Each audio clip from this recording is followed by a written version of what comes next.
Bom dia, igreja. Sempre uma alegria poder também compartilhar a palavra do Senhor. Privilégio e ao mesmo tempo uma grande responsabilidade aqui. Estamos trabalhando na segunda carta de Paulo a Timóteo.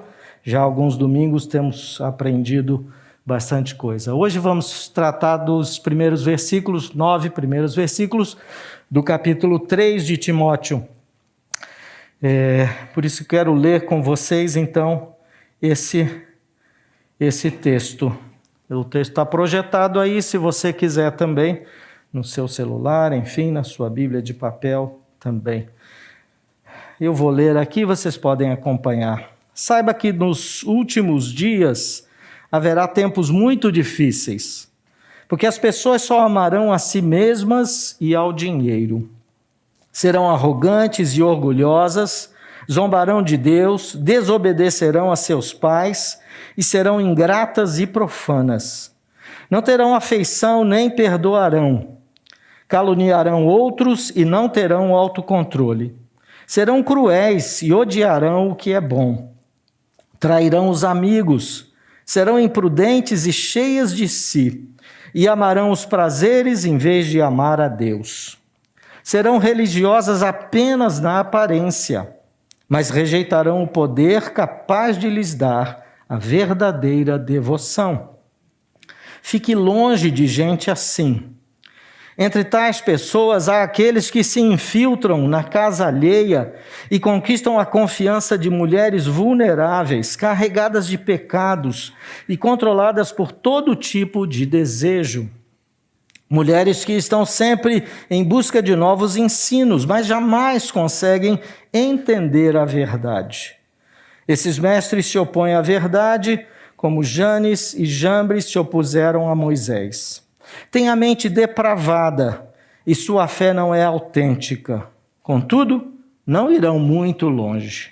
Um dia, alguém verá como são insensatos, como aconteceu com Janes e Jambres.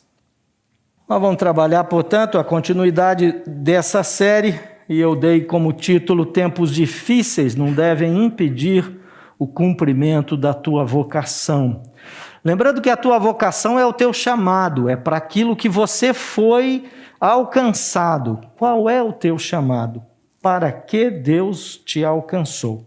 E é interessante notar que em todas as gerações, creio que ao longo do tempo, os cristãos estão sempre perguntando se estaremos vivendo, afinal, os últimos dias. Acho que essa é uma pergunta recorrente e, de uma certa maneira, isso expressa até um desejo que eu diria admirável, porque mostra a vontade, esse desejo, essa ansiedade para que Jesus volte logo, né? A exemplo do que escreveu João, lá registrado em Apocalipse 22, quando ele diz: Amém. Vem, Senhor Jesus. É esse desejo que se reflete um pouco quando nós perguntamos isso. Nas mensagens anteriores, nós já aprendemos que essa é a última carta escrita pelo apóstolo Paulo, tá certo? Ele está preso, e agora preso numa situação mais difícil. A primeira prisão dele era um pouco mais tranquila, mas agora ele está preso, percebe, sente que o seu ministério está chegando no final, e não só o seu ministério, a sua própria vida, né? Ele está ali já, como dizem alguns comentaristas, na fila de espera, já na linha da reta final para ser morto, em função da sua fé em Jesus. Lembrando que naquele tempo Nero está perseguindo os cristãos e está matando todo mundo que pode, então o apóstolo Paulo está preso, aguardando. Pensando nisso, ele então escreve essa carta, procurando deixar instruções importantes para o seu discípulo Timóteo.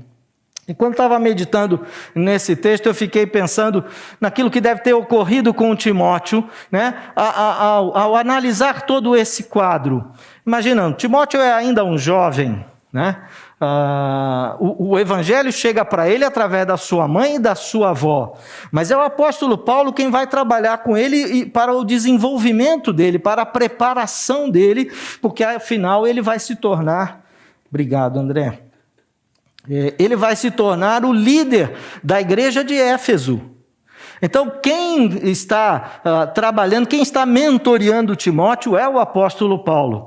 Então, Paulo, ao longo desse tempo, se torna não só um mentor, um amigo, mas eu diria quase um pai para Timóteo. Afinal, até mesmo ali no capítulo 1, a gente vê Paulo se referindo a Timóteo como meu filho amado. Então, fiquei pensando, qual terá sido o impacto na vida de Paulo, na vida de Timóteo, aliás, quando soube dessa prisão de Paulo e, ao ler os escritos dessa carta, começa a perceber que o final do seu mentor, do seu amigo, do seu quase um pai, né, auxiliar, que a morte dele está próximo. Quanto isso terá afetado o seu ânimo, o seu ministério, até mesmo a sua fé, né? Agora, enfim, aquele a quem eu recorro sempre não vai estar mais aqui perto de mim. E eu quero resgatar só um pouquinho de capítulos anteriores, quando no capítulo 2 Paulo escreveu: sofro e estou preso como um criminoso. Por quê? Porque anuncio as boas novas que Jesus Cristo, descendente do rei Davi, ressuscitou dos mortos.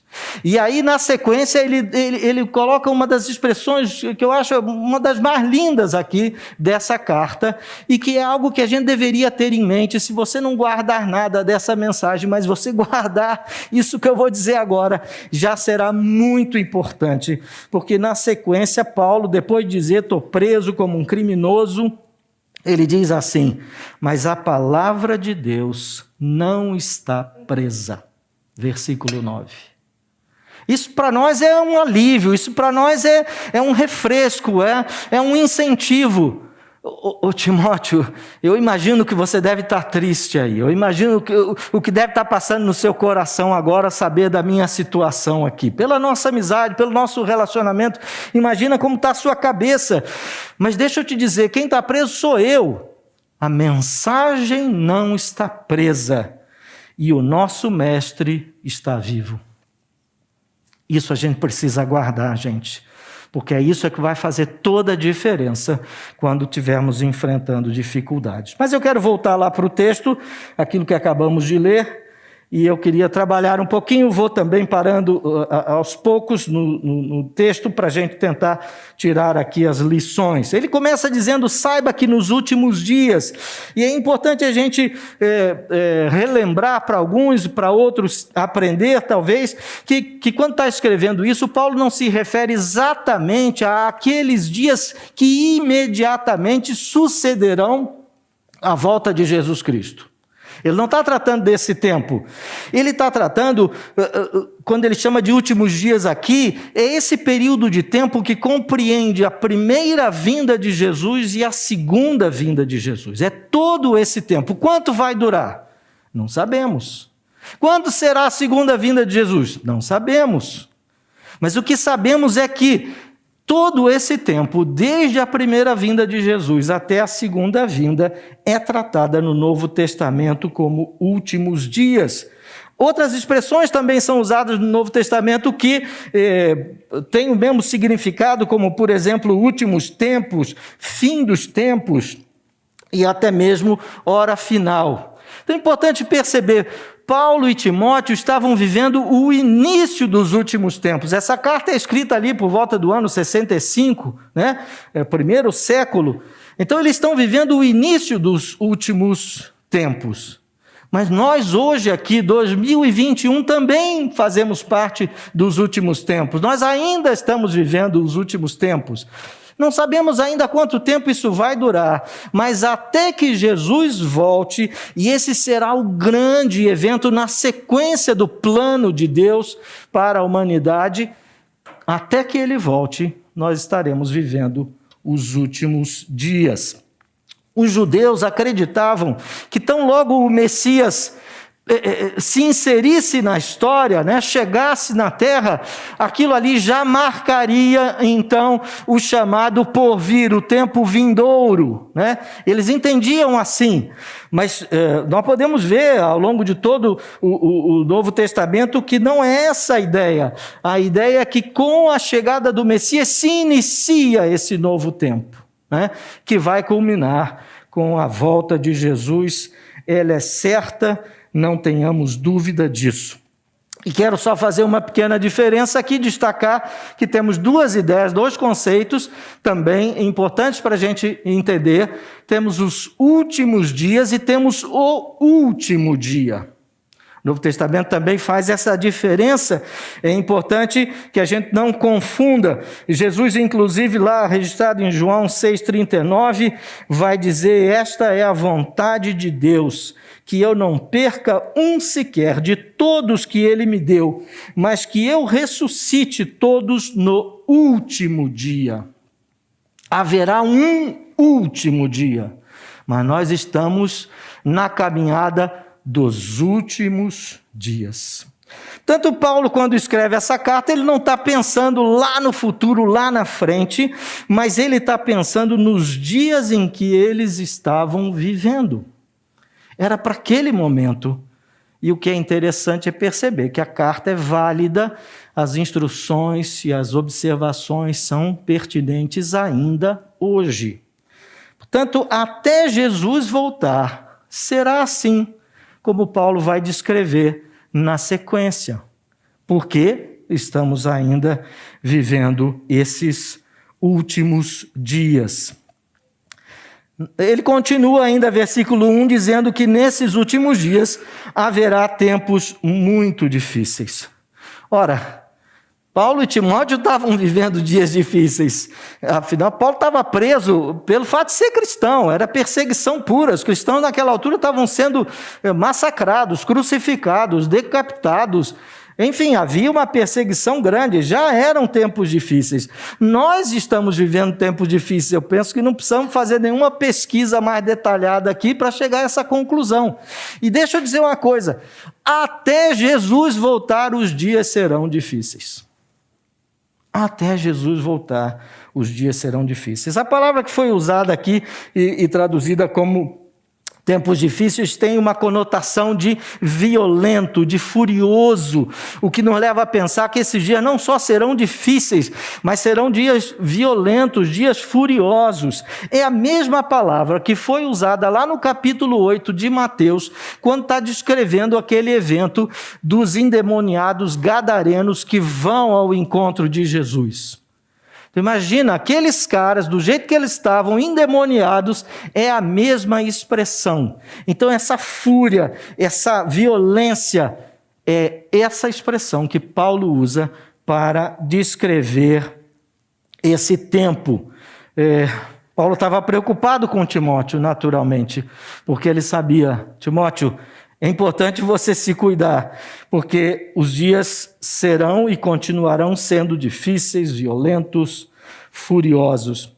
Mas em seguida ele começa então agora a descrever o que as pessoas serão ou farão, que são as características que vão marcar esse tempo dos últimos dias, que chega até nós também. Então podemos ver que isso, como era lá, é hoje também, talvez um pouquinho piorado, né?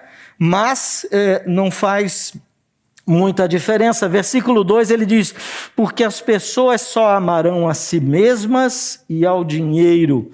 E depois lá no versículo 4, e amarão os prazeres em vez de amar a Deus. E eu primeiro quero destacar que o apóstolo aqui está dizendo que são essas coisas que vão dominar a mente e o coração das pessoas, porque é aquilo que você ama que vai receber de você tempo, dedicação, esforço, concentração. É aquilo que você ama. É isso que vai merecer de você toda a atenção. E quando ele diz as pessoas vão amar a si mesmas, ao dinheiro e aos prazeres, em vez de amar a Deus, ele já nos chama a atenção para isso. Nós costumamos aceitar com normalidade uma ideia, uma expressão, nem sei quando foi cunhada, mas, enfim, ela é usada com frequência entre nós, que diz que o meio corrompe o homem. Mas aí eu faço uma pergunta para nossa reflexão também. Quem foi que corrompeu o meio para que o meio corrompa o homem? Penso que faz sentido, pelo menos, refletirmos sobre isso. A verdade é que o mal não está fora do homem, ele não vem de fora. O mal está dentro do homem. Então, é o próprio homem que corrompe o meio está do jeito que está, porque as pessoas estão do jeito que estão, ou do jeito que são. É o mal que está dentro do homem que vai produzir esse meio no qual ele está inserido. Eu diria que a decadência da sociedade guarda uma relação direta com aquilo que os homens são e com aquilo que eles fazem. É a expressão exata, não tenhamos dúvida disso. E essa decadência está relacionada a uma grande inversão dos valores de Deus. Lembram que ao ser questionado sobre o mandamento mais importante, o que foi que Jesus respondeu? Ele disse: ame o Senhor, seu Deus, de todo o seu coração, de toda a sua alma e de toda a sua mente. Esse é o primeiro e maior mandamento. E o segundo é igualmente importante: ame o seu próximo como a si mesmo. Essa é a resposta de Jesus à pergunta: qual é o mandamento mais importante? Qual é o principal? Se eu não puder cuidar de mais nada, onde é que eu devo me concentrar? É isso que Jesus responde: ame ao Senhor, seu Deus, e ame o seu próximo como a si mesmo. Mas como é que Paulo está descrevendo aqui as pessoas dos últimos dias? As pessoas daqueles dias, as pessoas dos nossos dias. Diferentemente da resposta de Jesus, ele diz: elas amarão a si mesmas e ao dinheiro, e amarão aos prazeres ao invés de amar a Deus. Nós estamos rodeados, gente, tanto eu quanto cada um de vocês, estamos rodeados de pessoas egoístas, autocentradas, pessoas voltadas para si mesmas e para os seus próprios interesses, pessoas capazes de passar por cima de outras pessoas por conta do seu amor ao dinheiro, pessoas que buscam o prazer acima de qualquer coisa. Nós convivemos com gente assim o tempo inteiro. E eu achei interessante que nas minhas leituras eu encontrei um pensamento, enfim, escrito pelo reverendo Hernandes Dias Lopes, que acredito muitos aqui devem conhecer, no qual ele diz: no universo há Deus, pessoas e coisas. Nós devemos adorar a Deus, amar as pessoas e usar as coisas. Mas se começarmos adorando a nós mesmos, acabaremos ignorando Deus, amando as coisas e usando as pessoas. Sério isso, não é? E duro para nós também, porque essa acaba sendo um pouco a realidade do nosso tempo. Deus tem sido esquecido. E Paulo está chamando a atenção de Timóteo, e agora a nossa atenção também, dizendo: cuidado, os últimos dias serão assim. As pessoas vão amar a si mesmos, ao dinheiro e aos prazeres, e vão se esquecer de Deus. Continuando aqui. Elas serão arrogantes e orgulhosas. Agora, Paulo começa a descrever um pouco mais. Ele deu aquele tópico principal. Penso que ali é o começo da descrição dele. O amor a si mesmo, o dinheiro e aos prazeres. Agora ele começa a detalhar um pouco mais. Deixa eu dar mais algumas características que as pessoas terão nesse período. Serão arrogantes e orgulhosas. Zombarão de Deus. Desobedecerão a seus pais e serão ingratas e profanas. Não terão afeição nem perdoarão. Caluniarão outros e não terão autocontrole, serão cruéis e odiarão o que é bom, trairão os amigos, serão imprudentes e cheias de si. Ele está falando isso para o primeiro século, e isso se encaixa absolutamente, de forma perfeita com o nosso tempo hoje aqui também. É ainda assim que a sociedade se movimenta. Essas são as características que nós podemos achar o tempo inteiro à nossa volta.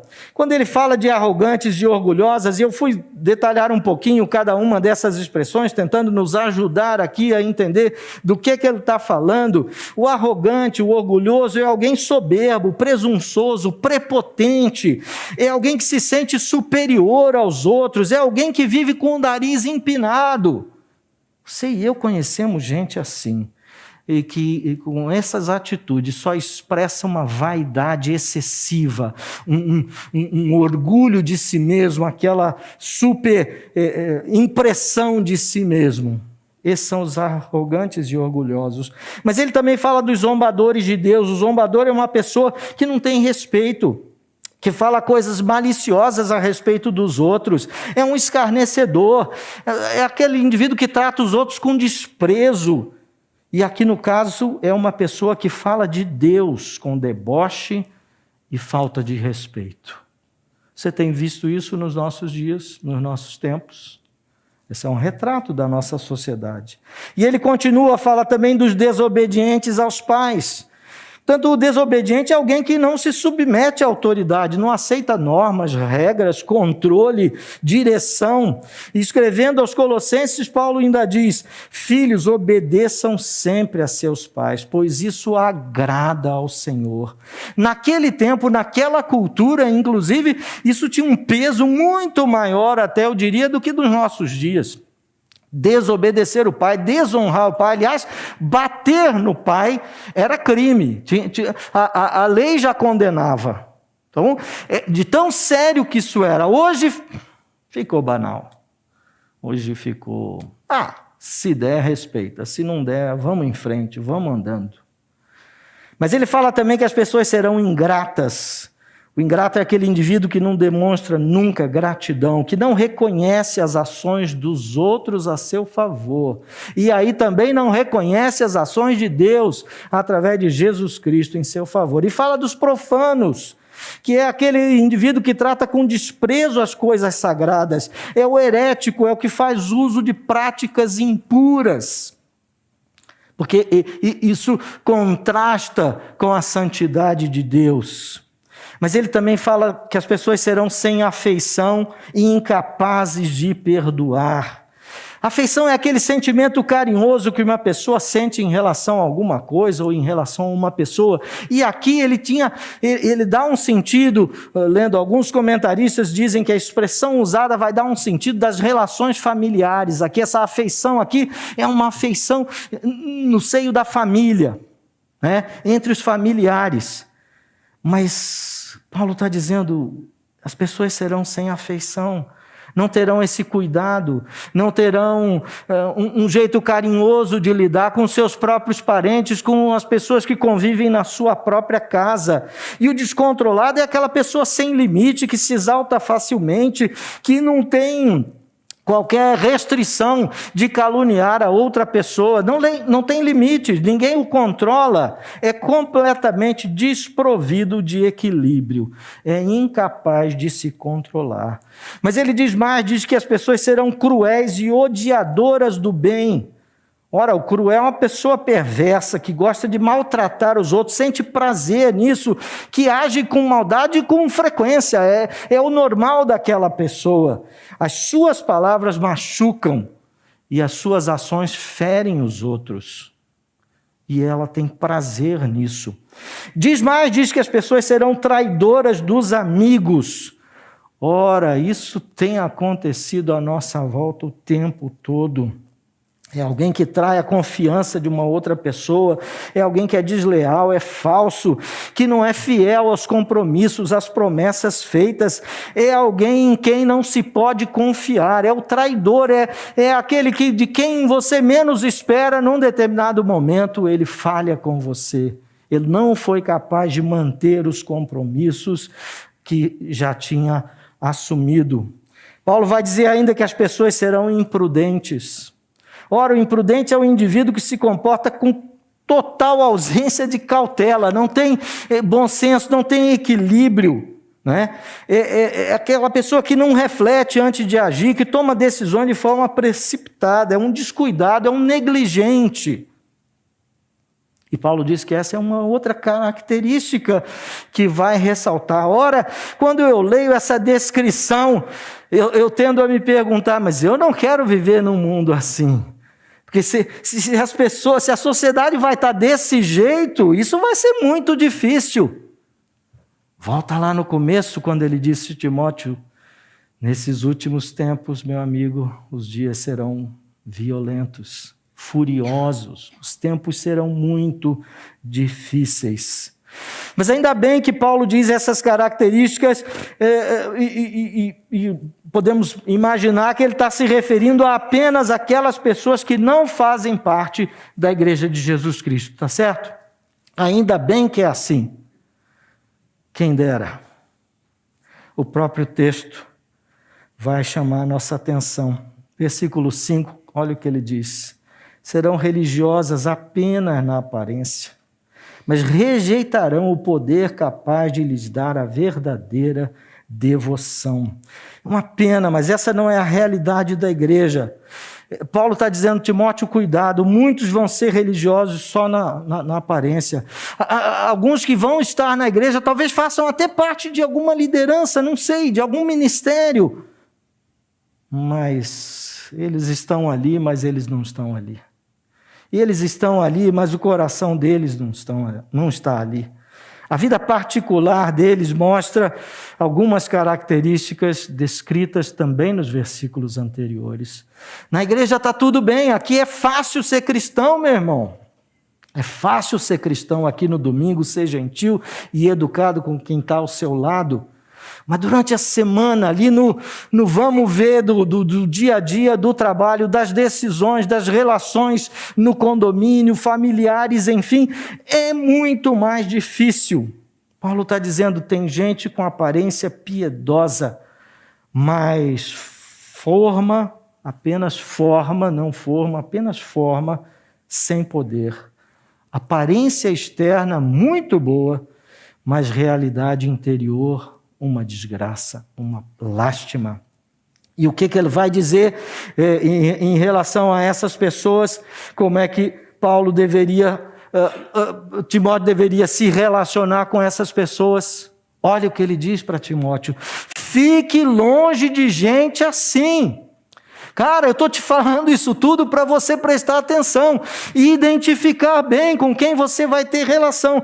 E acho interessante a gente pensar que Paulo aqui não está dizendo para Timóteo, se afaste de todo tipo de pecador. Porque, ora, isso seria uma instrução impossível, eu diria, a não ser que ele se matasse, né? Porque só saísse do mundo para não ter mais relação com pecadores.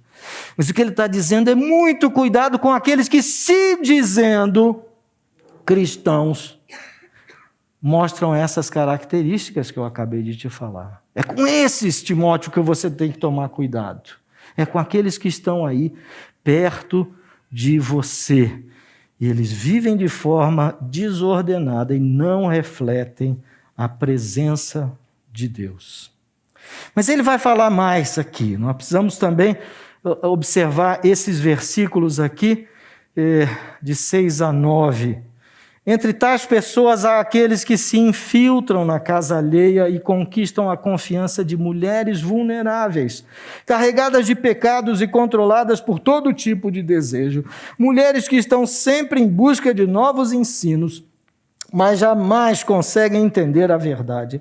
Esses mestres se opõem à verdade, como Janes e Jambres se opuseram a Moisés. Têm a mente depravada e sua fé não é autêntica, contudo, não irão muito longe. Um dia alguém verá como são insensatos, como aconteceu com Janes e Jambres. E eu fiquei pensando nesse texto, li alguns comentários, fui meditar nisso, porque penso que precisamos fazer um ajuste, trazer esse ensino para o nosso tempo. Então, há um ensino para aquelas características daquele momento, mas como é que podemos aplicar isso para o nosso tempo? Penso que Paulo está tratando aqui de dois tipos de pessoas. Particularmente está destacando aqui dois tipos de pessoas. Primeiro, ele está falando daqueles que, se dizendo cristãos, mas não possuindo uma fé verdadeira, tentam seduzir pessoas frágeis com mensagens falsas, mensagens mentirosas.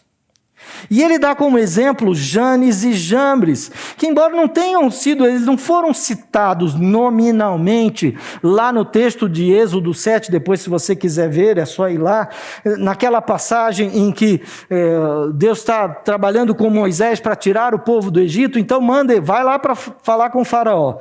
É até uma um momento que eu acho muito interessante, porque Deus dá aquela missão facinho para Moisés, né? Diz assim, olha, é o seguinte, eu vou endurecer o coração do faraó, mas vai lá falar com ele. Não, Senhor, peraí, vamos acertar um negócio aqui. Quando o Senhor amolecer o coração, eu vou. Porque se o Senhor vai endurecer o coração, eu vou fazer o quê lá? Né? Mas Deus diz, não, olha só, já vou te avisar, eu vou endurecer o coração dele, ele não vai topar, tá bom? Mas vai lá falar com ele. Senhor, é isso mesmo? É isso mesmo, porque eu quero que todos vejam a minha grandeza, o meu poder.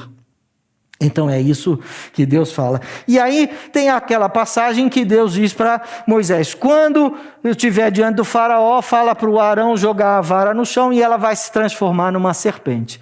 E faraó chama os seus magos lá, seus sábios, feiticeiros, enfim, e eles com as mágicas deles conseguem fazer algo semelhante, não é?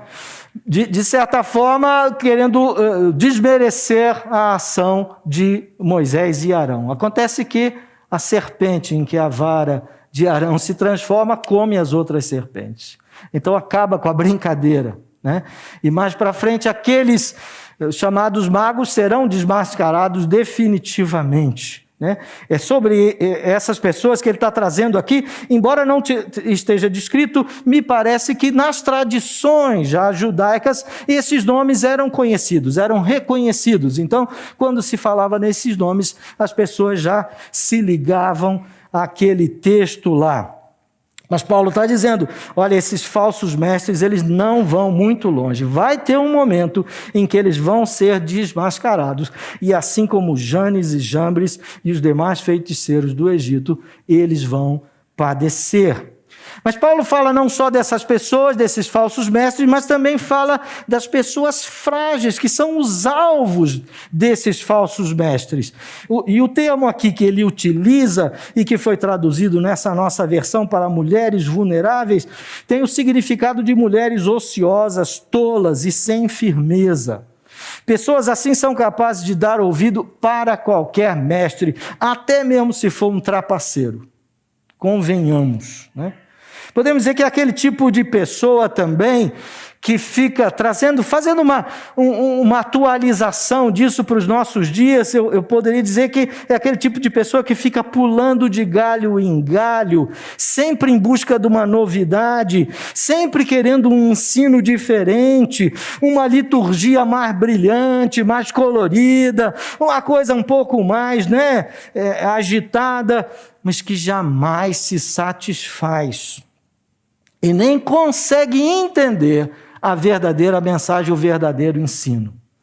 Então são pessoas que estão sempre em busca, surgiu um negócio novo ali, agora tem um grupo assim, agora tem um lugar assado, mas nunca se apoia de fato numa mensagem verdadeira. Naqueles dias, essa falsa mensagem acabava entrando nas casas. Vejam como é que ele descreve. Eram pessoas que esperavam, a maioria das vezes eram os maridos que saíam, né, para trabalhar e as mulheres ficavam em casa. Ele esperava os maridos saírem para pegar as mulheres sozinhas, aquelas que eles consideravam mais frágeis, mais tolinhas, mais sem muito conhecimento, e aí invadiam aquelas casas para tentar seduzi-las com uma mensagem mentirosa.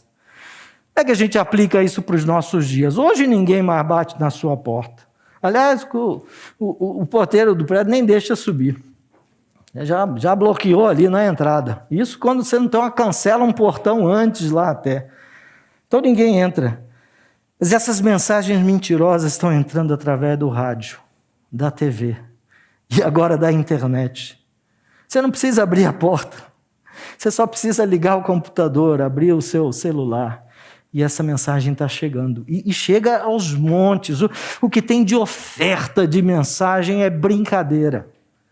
Tem muita coisa boa e acho que vale a pena, muitas vezes, gastar algum tempo.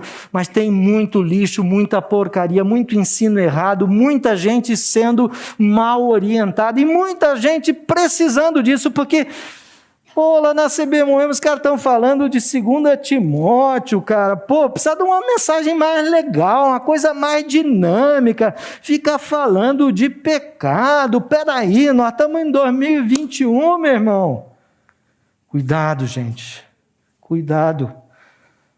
Pessoas querendo ouvir o que elas desejam ouvir e não o que elas precisam ouvir.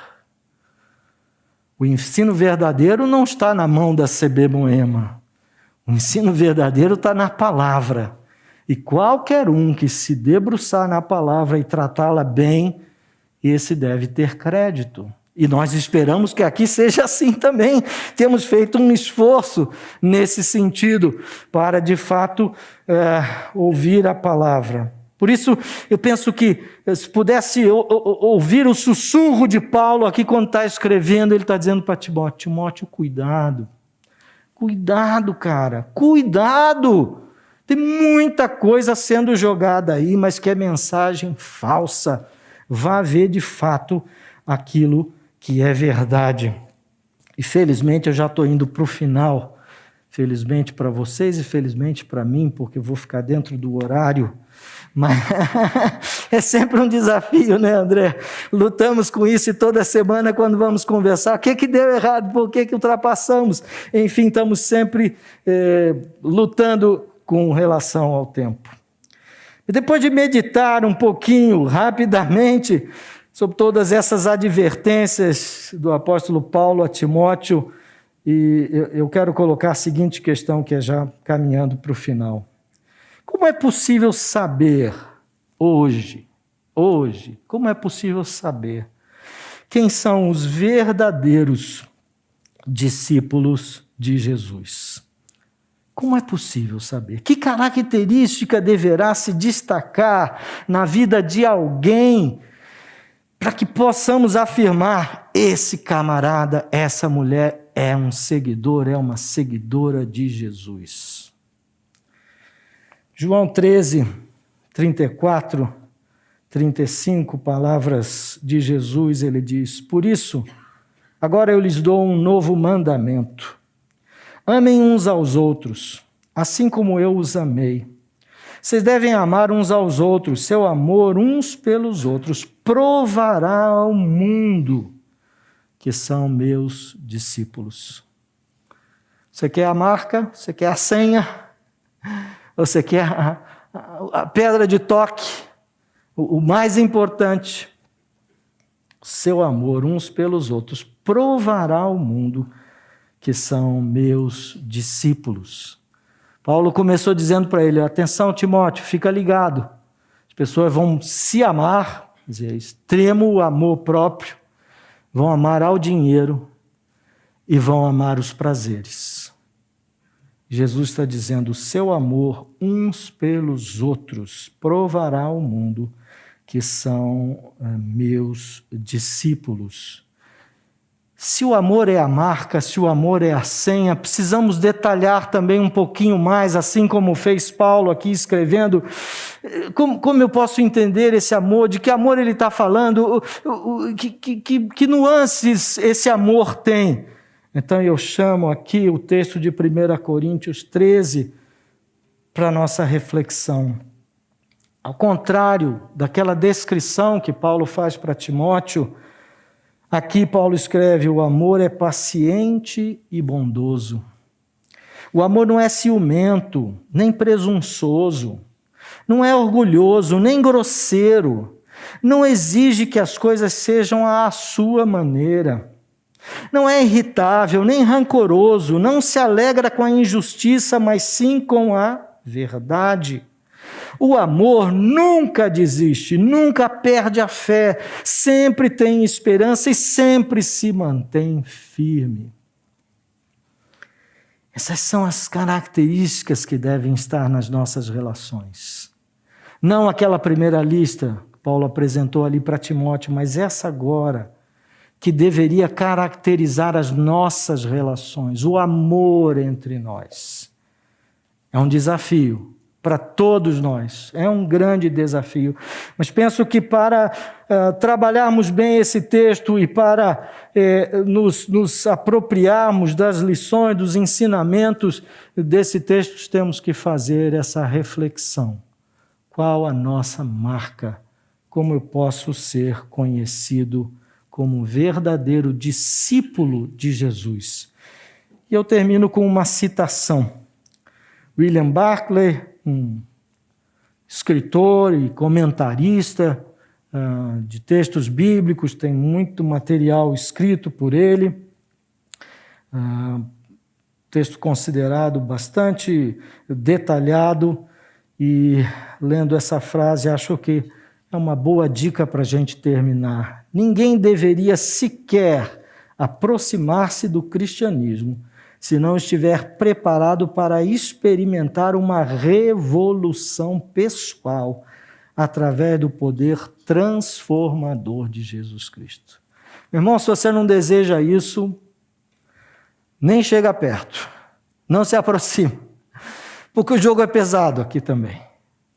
O desafio é grande, é uma revolução pessoal, é transformação. Ora, se cada um de nós não puder olhar para trás e dizer, olha como eu era, olha o que eu fazia, olha como eu tratava os outros, olha como eu usava o dinheiro, olha como é que eu gastava meu tempo, e olha o que eu sou hoje. Se não houver isso, se não há diferença aqui, eu não consigo perceber, alguma coisa está errada. Porque quando você se aproxima do poder de Deus, é transformador. O Novo Testamento menciona vários encontros com quem Jesus teve, e ninguém nunca saiu igual a como chegou. Toda vez que alguém teve um encontro com Jesus, houve uma transformação, houve uma mudança. E é isso que ele espera de cada um de nós. Não sermos como aquela primeira descrição que ele faz, porque ainda estamos nos últimos tempos e não sabemos por quanto tempo isso durará. Mas sabemos que, se queremos provar ao mundo que somos discípulos de Jesus, é o amor entre nós que deve ser a marca que vai nos identificar em relação ao Evangelho. Deus nos abençoe, que isso seja realmente um desafio para mim, como foi quando comecei a pensar nisso e preparar, e espero que seja para você também, meu irmão.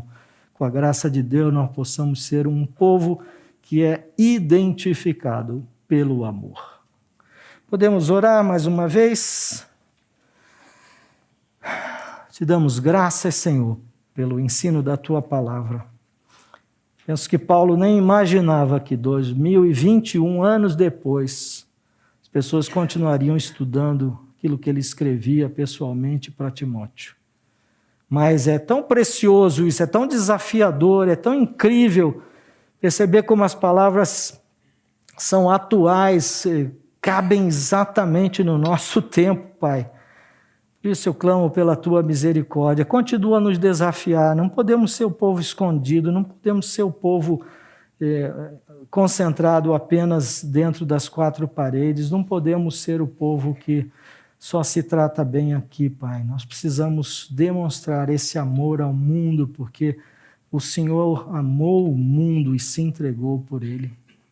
Ajuda-nos, Senhor, tem misericórdia de nós. Mas eu te agradeço pelo texto tão atual, tão precioso, tão impactante.